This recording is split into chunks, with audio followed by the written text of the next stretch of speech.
예수께서 즉시 제자들을 제초가사 자기가 무리를 보내는 동안에 배를 타고 앞서 건너편으로 가게 하시고 무리를 보내신 후에 기도하러 따로 산에 올라가시니라. 저물매 거기 혼자 계시더니 배가 이미 육지에서 술이나 떠나서 바람이 거스름으로 물결로 말미암아 고난을 당하더라.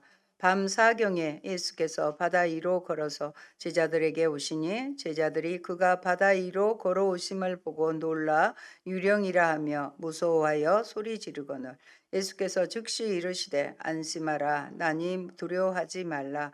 베드로가 대답하여 이르되 주여 만일 주님이시거든 나를 명하사 물 위로 오라 하소서 하니 오라 하시니 베드로가 배에서 내려 물 위로 걸어서 예수께로 가되 바람을 보고 무서워 빠져가는지라 소리질러 이르되 주여 나를 구원하소서 하니 예수께서 즉시 손을 내밀어 그를 붙잡으시며 이르시되 믿음이 작은 자여 왜 의심하였느냐 하시고 배에 함께 오르매 바람이 그치는지라. 배에 있는 사람들이 예수께 절하며 이르되 진실로 하나님의 아들이로소이다 하더라. 아멘. 오늘 우리에게 주신 말씀은 마태복음 14장 22절로 36절입니다. 바다 위로 걸어서 오신 예수님입니다. 본문에 바다가 나오네요. 바다 위로 걸어서 오신 예수님이 제목입니다. 믿음이 있다는 분들을 살펴보면 그 믿음이라는 게 사람만큼이나 다양한 것을 볼 수 있습니다. 큰 믿음과 작은 믿음이 있고요. 바른 믿음과 그릇된 믿음이 있습니다. 또 뜨거운 믿음과 차가운 믿음이 있고 머리와 가슴에 믿음이 있고 또 손발로 직접 행하는 믿음이 있습니다. 예수님은 예수님께서 바라시는 믿음이 무엇인지 자신이 직접 보여주시고요. 오늘 본문에 나오는 제자 베드로를 통해서 또 자신을 찾아온 게네사렛 지방의 많은 병자들을 통해서도 보여주십니다. 오병이어의 기적을 일으킨 직후에 예수님은 제자들을 재촉하여 건너편으로 가게 하십니다. 그리고 기적을 통해 하늘을 찌를 듯 자신을 지지하게 된 사람들을 다 흩어 돌아가게 하십니다. 하지만 예수님은 그들이 바라던 것을 빵을 주는 떡을 해주는 강력한 메시아가 아니었습니다. 예수님도 다시 한적하게 제자들을 보내고 하나님과 독대하는 기도의 시간이 필요하셨습니다.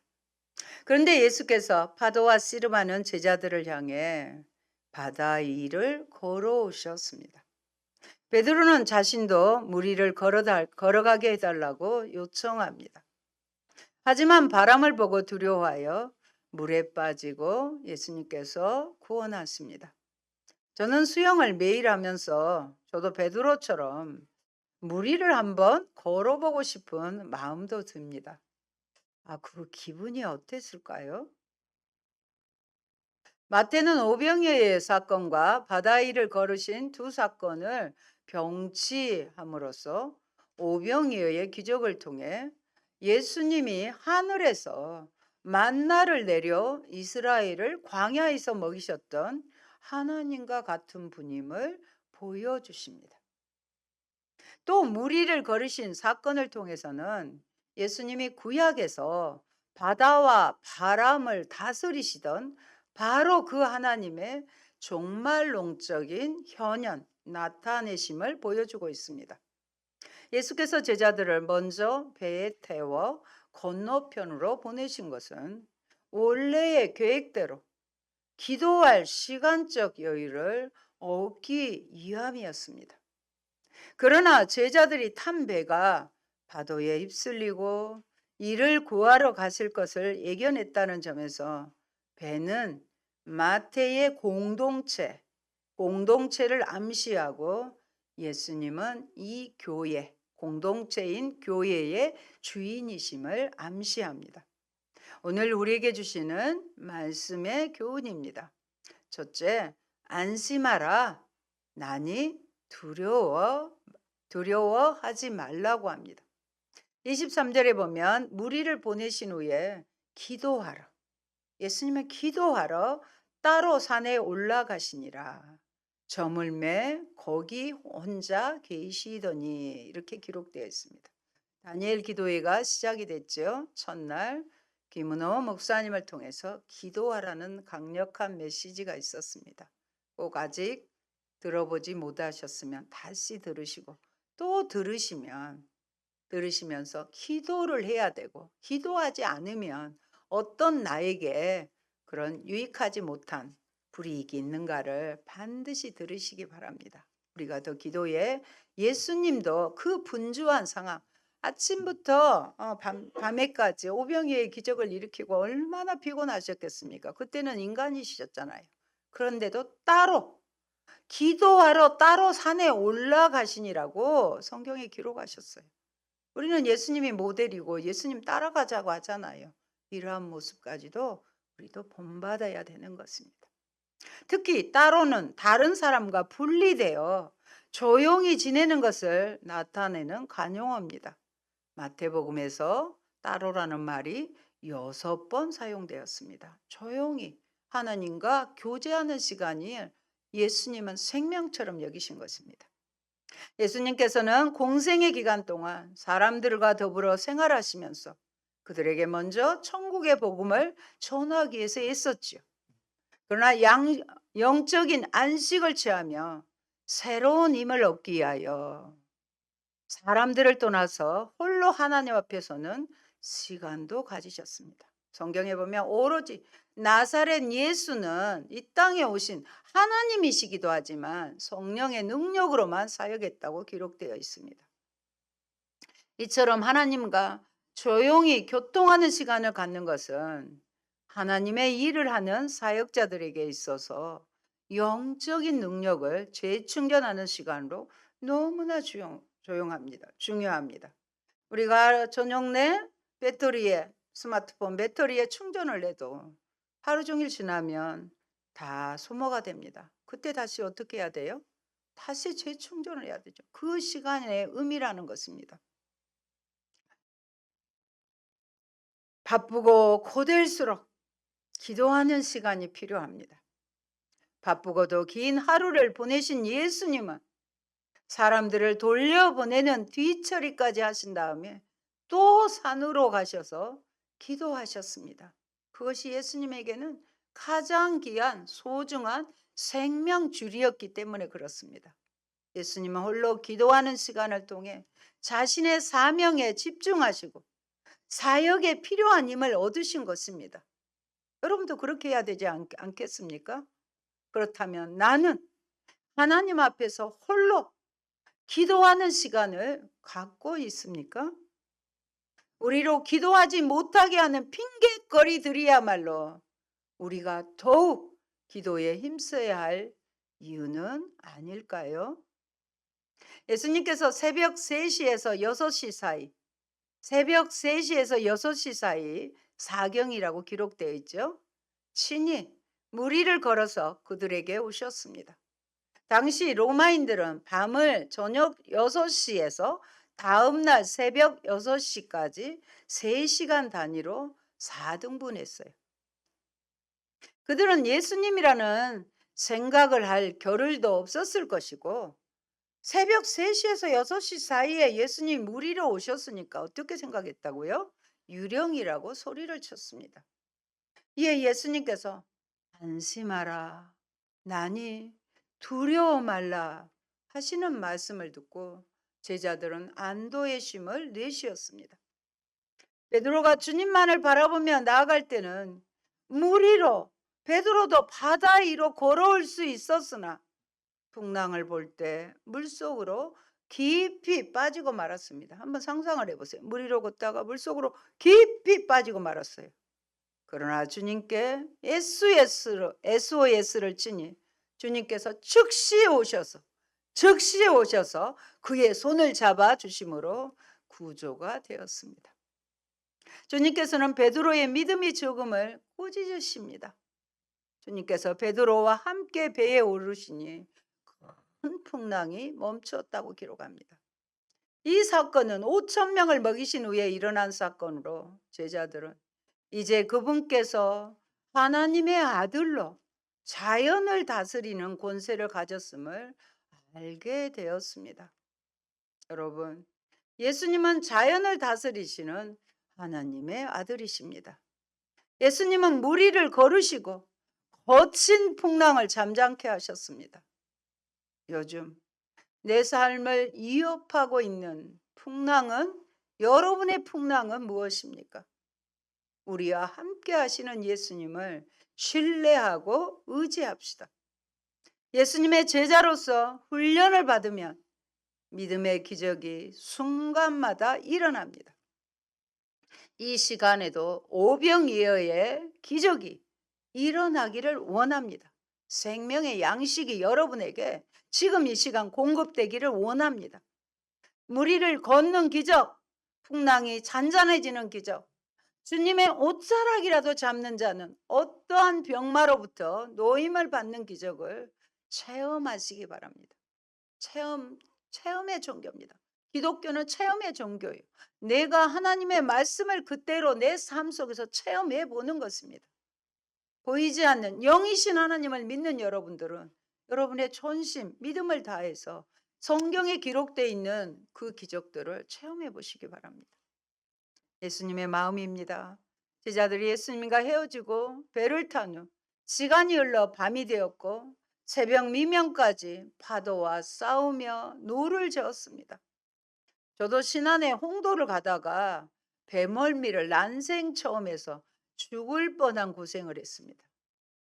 그런데 그 당시 조그만 고깃배, 이스라엘 가보니까 갈릴리 호수에서 이게 그 당시에 배라고 그렇게 조그만 배가 있더라고요. 그 고깃배는 오죽했겠습니까? 그 풍랑 앞에서 배가 사이즈가 적은데. 이것은 제자들이 탄 배가 환란 중에 있는 신앙의 공동체인 교회를 상징한다는 점에서 더 큰 의미를 지닙니다. 세상을 물로 심판을 하실 때 오직 유일한 방지로 들어와야 구원을 얻는 것처럼 배는요, 교회를 의미하고 교회의 주인은 누구이시다? 예수님이십니다. 예수님은 밤새 고생하는 제자들에게 무리를 거르시는 모습으로 나타나셨고 베드로의 안심의 기초가 된다는 점에서 본문의 핵심이 됩니다. 예수께서 무리를 거르시는 장면은 바다를 다스리시는 하나님과 하나님의 출현을 연상시키기에 충분합니다. 특히 파도와 씨름하는 배에 탄 제자들이 환란 중에 있는 신앙의 공동체인 교회를, 다시 말씀드릴게요, 상징하며 바다를 다스리시는 구약의 하나님의 종말론의 현현이신, 나타내 보이신 예수님의 나타나심은 환란 중에 있는 교회의 근본적인 위로가 됩니다. 우리를 걸어오시는 예수님이 베드로에게 안심하는 그 토대가 됐다면 교회의, 환란 중에 있는 교회의 근본적인 위로가 된다는 것입니다. 이 사건은 주께서 다스리시기에 그 어떠한 환란과 역경, 고난도 주를 따르는 자들과 그들의 교회를 능히 압도하지 못할 것이라는 위로를 줍니다. 아멘이시죠? 개인적으로도 작은 교회, 우리는 작은 교회잖아요. 작은 교회인 우리들에게 고난과 고통이 몰려와 힘들 때 주님은 찾아와 주시고, 제자들을 찾아오신 예수님께서 우리들을 찾아와 주시고 위로와 힘을 주십니다. 어느 때 가장 많이 하시죠? 예배 때. 하나님 지금 이곳에 함께 하시기 때문에 우리의 심령과 함께 하시는 것입니다. 그 힘으로 지금껏 달려온 것 같습니다. 놀란 제자들에게 예수님은 안심하라, 나니 두려워하지 말라. 여러분이 힘들어서 기도하다 보면 눈물 나잖아요. 통곡하잖아요. 그럴 때 이 구절이 생각난다면 하나님이 주신 말씀으로 여러분 받아들이면 돼요. 아, 오늘 예배에서 들었는데 내가 간절히 기도했더니 안심하라, 나니 두려워 말라. 하나님 직접 내 기도 들으시고 이것을 해결해 주시겠구나 하는 믿음으로 아멘 하시기 바랍니다. 여기서 난이라는 표현은 구약의 신이 나타나는 사건들에서 하나님이 자신의 정체성을 밝히는데 사용하신 관용적 표현입니다. 어디에 나와요? 출애굽기에 나오죠. 같이 본문 봅니다. 3장 14절. 하나님이 모세에게 이르시되 나는 스스로 있는 자이니라.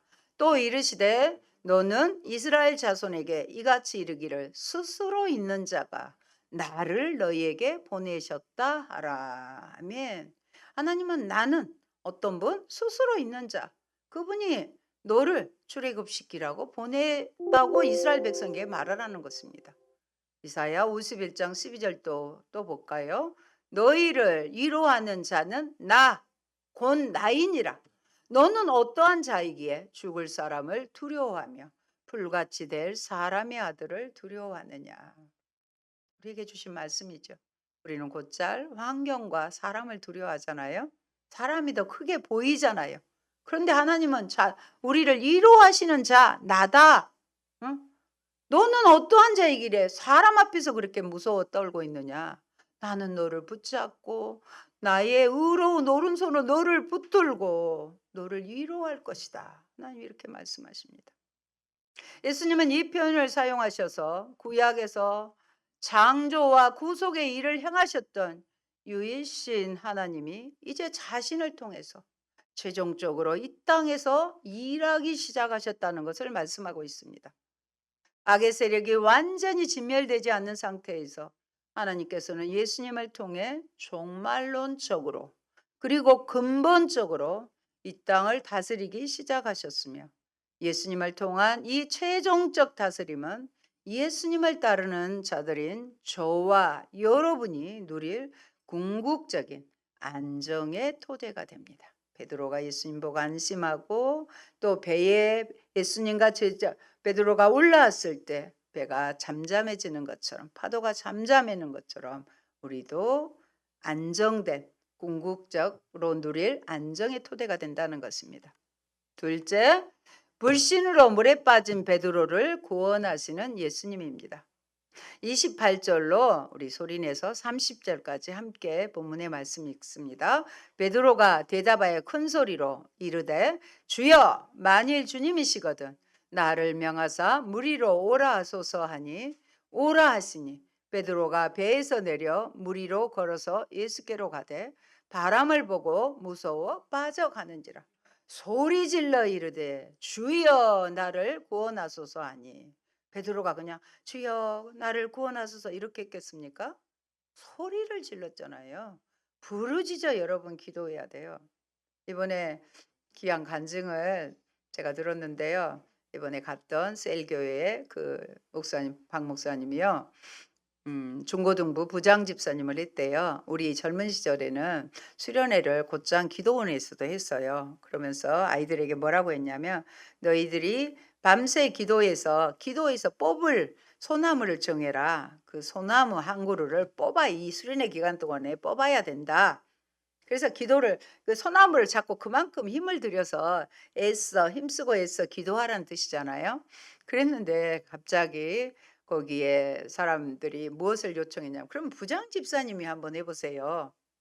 그래서 그 학생들과 교사들이 모여 있는 가운데 소나무를 어떻게 잡고 뽑을 것인가 주여 하고 부르짖어서 기도를 하는데 그런 거 해본 적이 없잖아요 별로. 그래서 이 소리를 안 질러본 사람들은 목소리가 갈라지거든 나중에 보면 이탈이 되잖아요.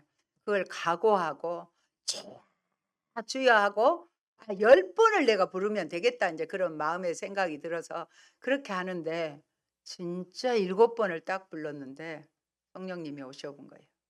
방언이 터졌대요 그 자리에서. 그리고 눈물 콧물을 쏟으면서 정말로 강력한 성령의 체험을 했다는 말씀을 했어요. 우리 젊은 시절에 우리 기도원 가면 소나무를 뽑는 심정으로 우리 기도했어요. 그런데 지금 기도 안 하잖아요. 기도 안 해도 살만하잖아요. 그러나 다시 우리는 그런 간절함으로 간절히 찾는 자가 나를 만나리라고 잠언에 말씀하셨지 않습니까? 여러분 우리 예배 드릴 때도 간절함으로 해야 돼요. 정신을 뺏기면 안 돼요. 눈을 부릅뜨고 그 말씀이 내 안에 아멘, 아멘 하면서 생명의 양식으로 받아 먹어야 되는 거예요. 그냥 뭐 재밌는 거 이렇게 뭐 강연 듣는 이런 식으로 하면 그는 하나님이 원하시는 것은 아닙니다. 소리 질러 주여 나를 구원하소서. 정말 그렇지 않으면 물속에 바닷속에 갈릴리 호수에 빠지면 어떻게 살아나겠습니까? 그런 절박함으로.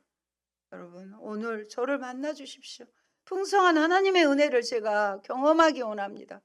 그 박 목사님이 쫙 떼먹을 정말로 그 아이들과 학생들과 집사님들이 보고 있으니까 전심을 다해서 주여를 했더니 7번 만에 그런 방언이 터지는 성령의 역사가 임했다. 그 말씀을 해 주시더라고요. 베드로의 요청은 예수님의 기적에 참여하려는 마음의 표현이며 그런 점에서 예수님에 대한 믿음의 행위로 볼 수 있어요.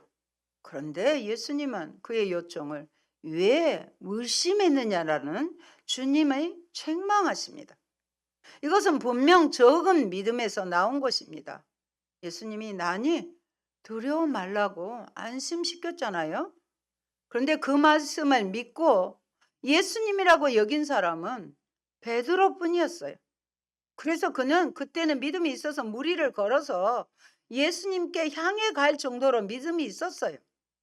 하지만 만일 주님이시거든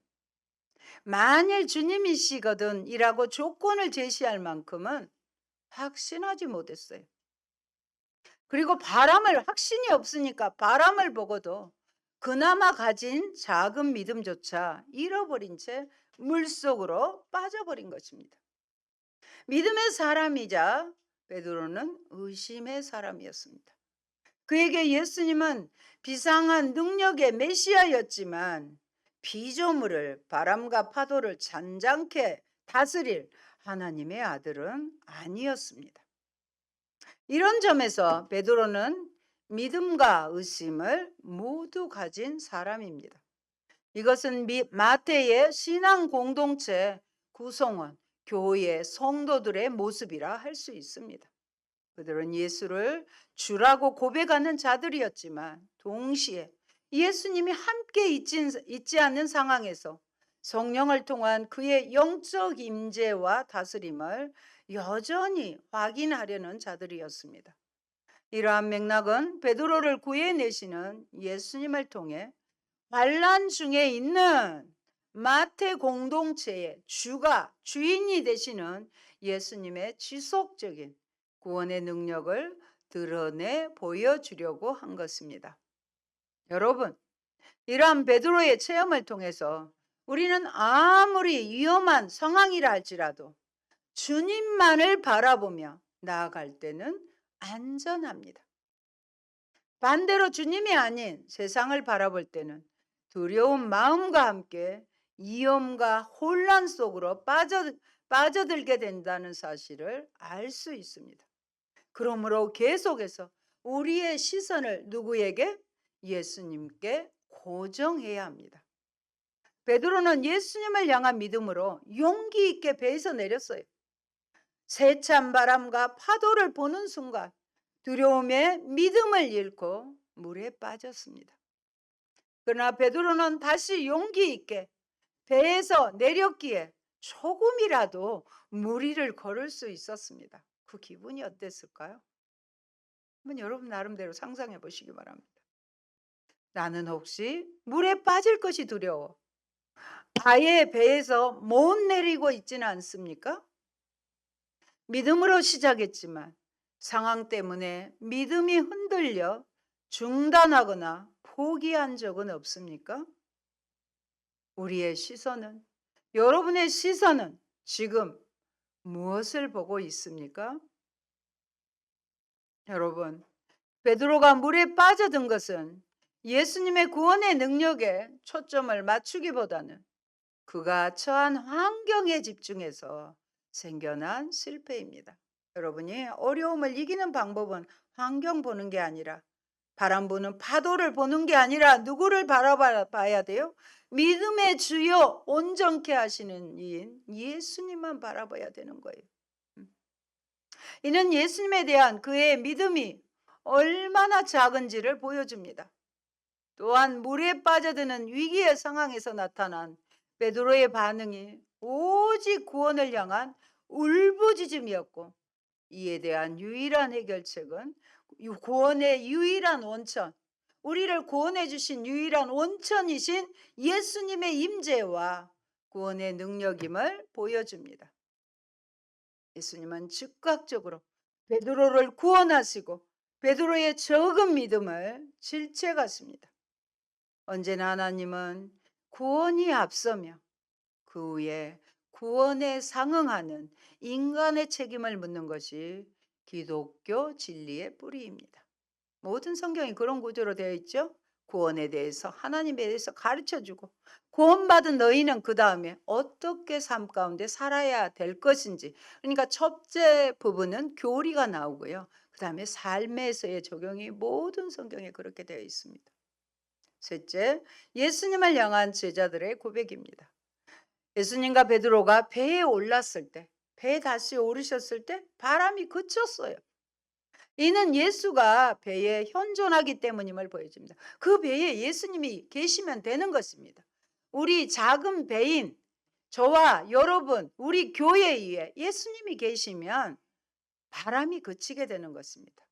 더 나아가 이것은 환난당하는 마태의 공동체 가운데 만물의 주인이신 그리스도께서 영적으로 함께 하시며 이를 통해 능히 교회가 환난을 이길 수 있음을 암시합니다. 어떠한 환난이 오더라도 예수님과 함께하는 공동체라고 우리의 믿음으로 고백하면 이길 수 있다는 것입니다. 이 점은 배에 있던 자들이 예수를 뭘로 고백하죠? 따라합시다. 진실로 하나님의 아들이십니다. 이걸 다 체험했잖아요. 진실로 우리도 예수님은 하나님의 아들이십니다 라고 고백한 것에서 잘 나타납니다.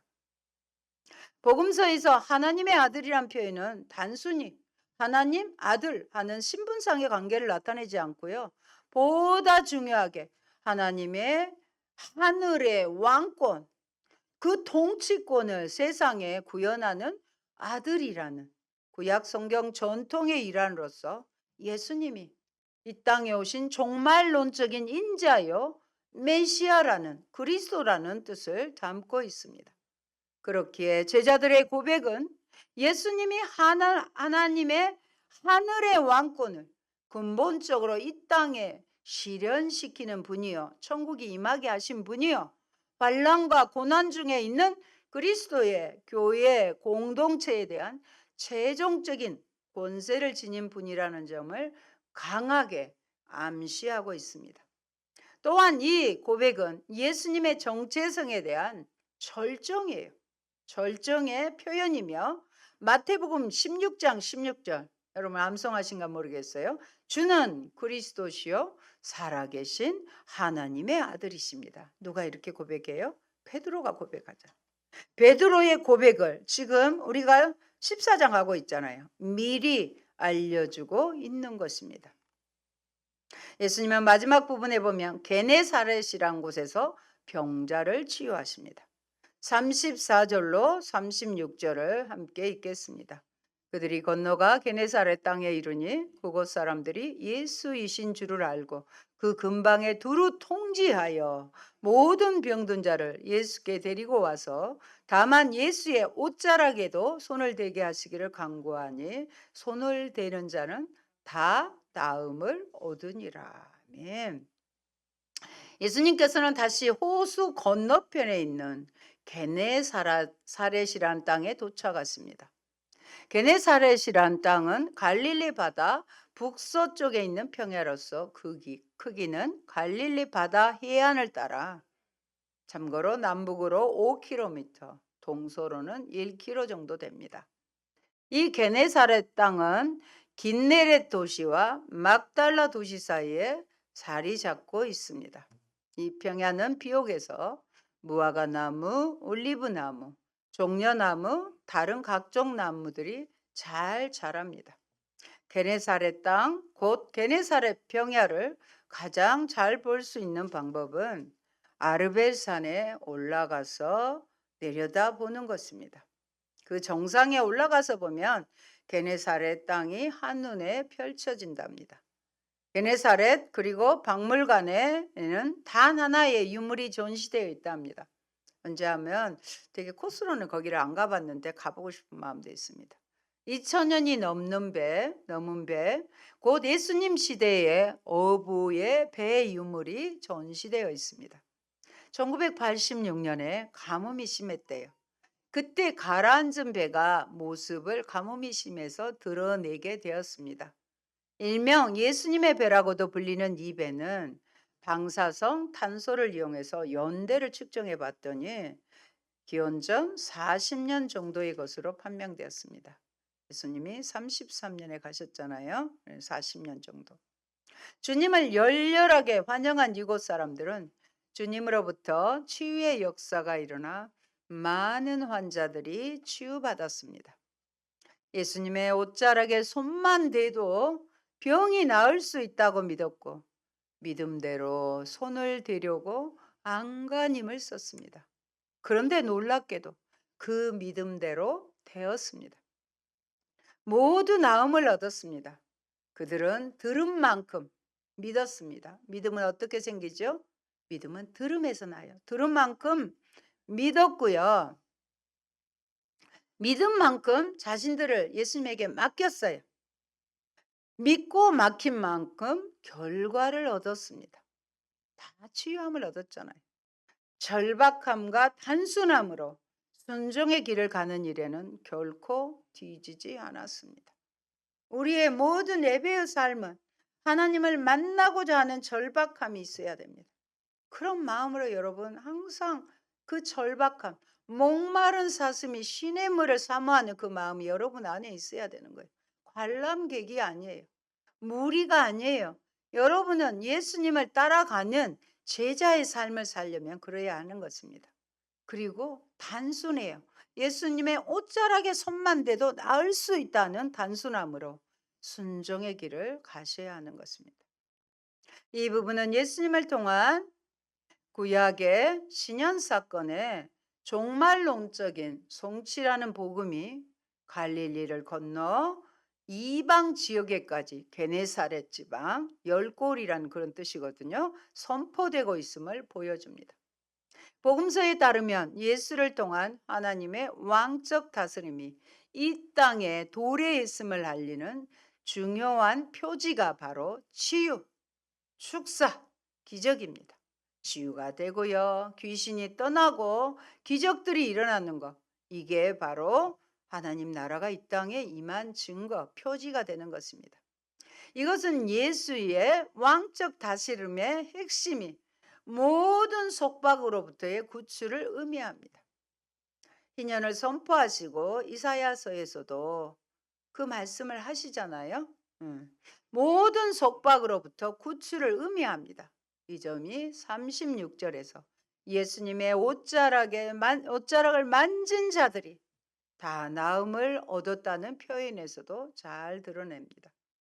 저자인 마태는 이 단어를 통해서 이루어지고 있다는 점을 강력히 암시하고 있습니다. 사랑하는 성도 여러분, 우리는 어떤 믿음을 가지고 있습니까? 세상의 왕이 되는 것을 물리치고 고난의 길을 선택하신 예수님의 믿음, 베드로의 절반의 믿음, 게네사렛 무리의 단순한 믿음, 하나님은 어떤 믿음에 역사하실 것 같습니까? 그러므로 우리는 이 땅에서 언제나 두려움 없이 담대하게 살아갑시다. 나니 두려워 말라. 이 주님의 음성이 늘 여러분의 귀에, 여러분의 심령 가운데 울림이 되기를 원합니다. 사탄의 권세도, 불의한 지배자들의 폭정도 두려워하지 말고 오직 우리의 보호자요 또한 구원자이신 예수 그리스도만을 바라보며 담대하게 주님의 뜻대로만 살아가는 저와 여러분 되시기를 축원드립니다. 아멘. 좋으신 아버지 감사합니다.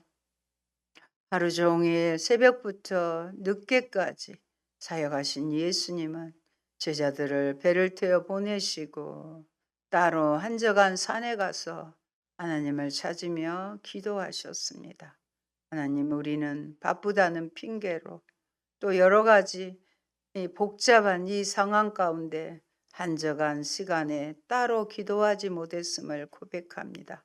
그러나 이 기도가 예수님의 사역의 원천이었음을 또한 알 수 있습니다. 아버지, 밤새도록 파도와 아버지 풍랑에 시달리는 예수님은 제자들을 향해서 예수님은 물 위로 걸어오셨습니다.